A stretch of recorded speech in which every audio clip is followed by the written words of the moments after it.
There are two of me, and both are tearing at the same soul. One half craves beauty, music, and order. The other hungers for freedom, instinct, even destruction. Most people pass me without a glance, just another pale, tired figure in the crowd. But some have a name for me, the Steppenwolf. Half man, half wolf, trapped between two worlds, belonging to neither. I live in a rented attic, dust on the shelves, stacks of books, old records I play to fill the silence. I worship Mozart and Goethe, yet despise the world that made them. The tidy houses, the polite words, the safe little lives, all a masquerade, and yet I am one of them. I hate them, and I hate myself for it. Some nights I wander the streets without a destination. I pass tavern windows glowing with laughter, stand outside watching as though through glass, then turn away into the dark. One damp evening, I wandered further than usual into the poorer part of the city. Narrow streets, uneven stones, the smell of damp brick. It was there I saw it, a strange sign painted on a wall. Magic Theater, entrance not for everybody. I stared for a long time, then moved on. The next day, it was gone, as if it had never existed. Not long after, a stranger brushed past me. Before I could speak, he pressed a small pamphlet into my hand and disappeared into the crowd. Its title read, Treatise on the Steppenwolf. That night, I read it. It told my story as if written for me alone. A creature too refined to live among beasts, too wild to live among men, condemned to live in the gap between the two, destined to end his own life. It was not long after that I met Hermine. She found me in a small tavern, sitting alone, a stranger, yet she looked at me as though she had always known me. You're killing yourself slowly, she said. Trust me, I'll teach you to play. For a time, I drifted. Hermine led me into places I'd never gone. Smoky jazz clubs, dance halls, rooms full of music and warmth. She taught me to dance, badly at first, my movements stiff, my mind resisting the rhythm. But she laughed, not unkindly, and spun me again until my body remembered that joy had once been possible. Some nights we stayed out until dawn. We'd walk the quiet streets, her heels clicking on the stones, my hands buried deep in my coat. She'd tell me stories, some real, some invented on the spot, and I found myself listening, not for the truth, but for the sound of her voice in the empty air. In cafes, she'd steal my cigarettes and drink my coffee without asking. In the park, she'd pull me toward the carousel just to watch the children whirl past, her eyes following them as if they knew a secret we had both forgotten. Through Hermine, I met Pablo, a man perfectly at ease in the world. He didn't preach, he didn't analyze, he simply existed. And somewhere in all of this, I began to feel something I had long sworn I no longer needed. Affection, a thread, pulling me toward her in ways I could neither welcome nor resist. I loved her.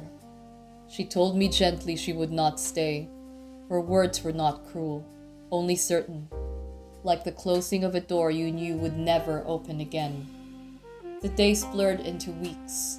I walked differently now, not light, but less closed. Yet the treatise still haunted me.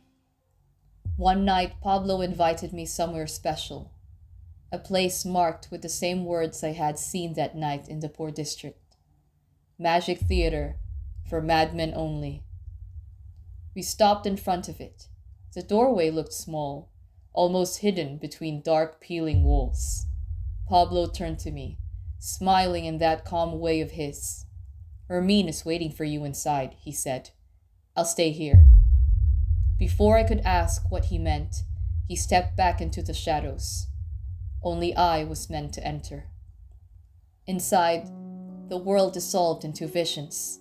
Walls and ceilings no longer existed, only corridors stretching into darkness, lit by floating lanterns that seemed to breathe.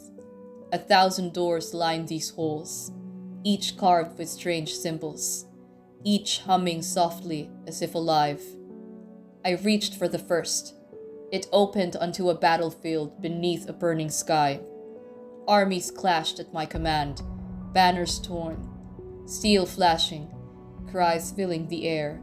The thrill of power surged through me until I saw the faces of the fallen. They were mine, all of them. Every soldier were my eyes. The victory rotted into ashes in my hands. I shut the door. The next was a vast hall of mirrors. I stepped inside, and the mirrors cracked, then shattered, not into shards, but into hundreds of complete reflections.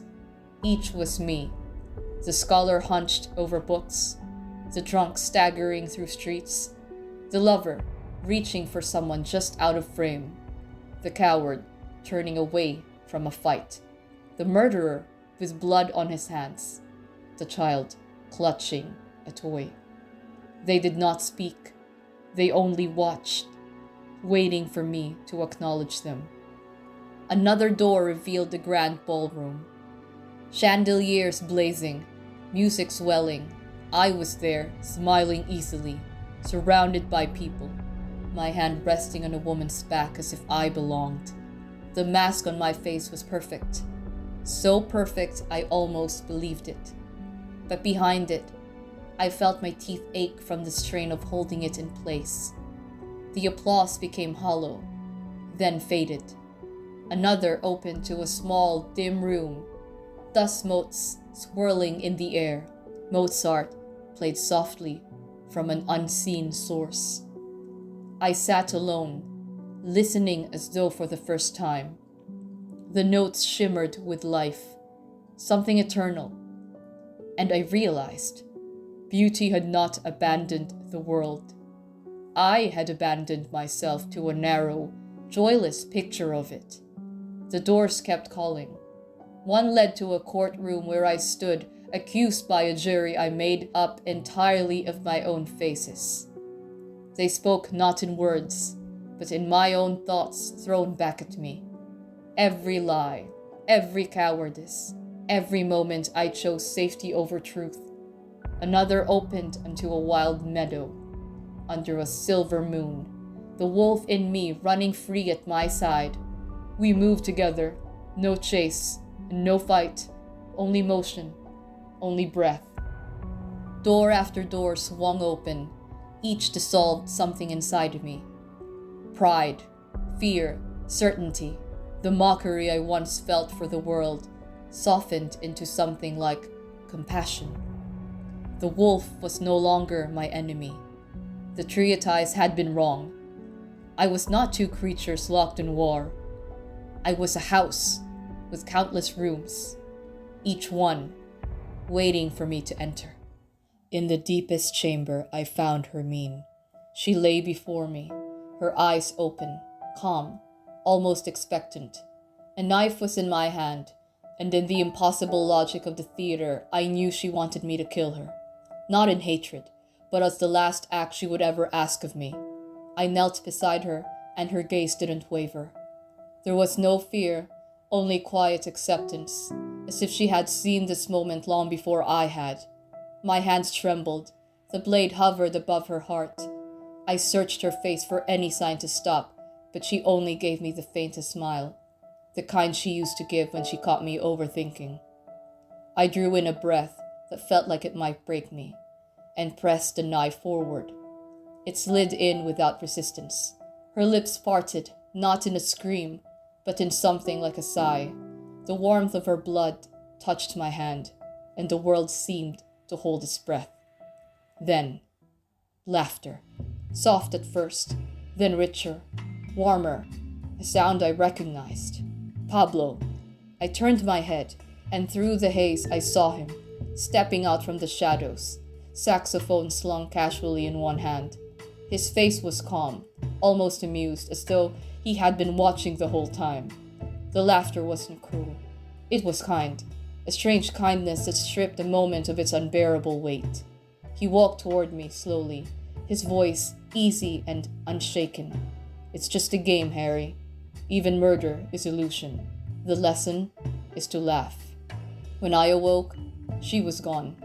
Perhaps she had never been real. Perhaps she had only been a face given to one of my 1,000 selves. But something in me had shifted. The magic theater had torn down the walls I thought I was trapped between. Life was not a war between two halves.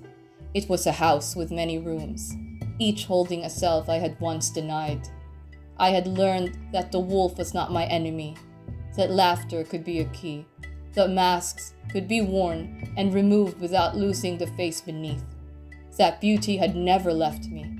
I had simply closed the door on it. In the days that followed, I walked the city again. The streets were the same, cold, busy, indifferent. The taverns still glowed with warm light. The people still hurried toward their small routines. But I no longer stood outside, looking in like a ghost. Sometimes I entered, not to belong, but to sit, to listen, to be among them without contempt.